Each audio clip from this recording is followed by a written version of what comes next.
কক্সবাজারের নুনিয়ারছড়া বিআইডব্লিউটিএ জেটিনাট থেকে মহেশখালীর উদ্দেশ্যে পরীক্ষামূলক যাত্রা শুরু করে সি ট্রাকটি।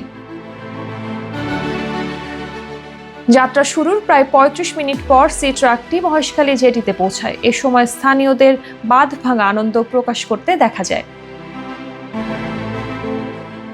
বিআইডব্লিউটিএ জানিয়েছে, সি ট্রাকটি এই রুটে ২৪ এপ্রিল পর্যন্ত পরীক্ষামূলকভাবে চলবে। চলাকালে কোনো প্রতিবন্ধকতা দেখা না দিলে ২৫ এপ্রিল থেকে এটি বাণিজ্যিকভাবে চালু করা হবে।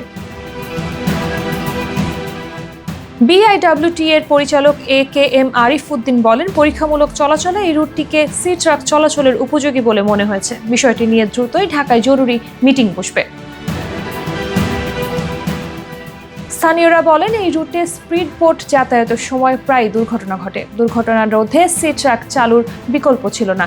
এটি চালুর ফলে মহেশখালীর মানুষ নিরাপদে যাতায়াত করতে পারবে। এ সময় তারা সি ট্রাকটিকে দীর্ঘ আন্দোলনের ফসল হিসেবে উল্লেখ করেন। বাংলাদেশ অভ্যন্তরীণ নৌ পরিবহন কর্তৃপক্ষের দাবি, গত ১৫ বছর ধরে একটি সিন্ডিকেটের বাধায় এই রুটে সি ট্রাক চালু করা যায়নি। সি ট্রাকটি স্থানীয়ভাবে চালু হলে মহেশখালী দ্বীপের ৪ লাখ বাসিন্দার যাতায়াত সহজ হবে। পাশাপাশি পর্যটকদের নৌপথে ভোগান্তি কমে যাবে এবং দ্বীপের অর্থনীতিতেও সাড়া ফেলবে বলে মনে করছেন সংশ্লিষ্টরা।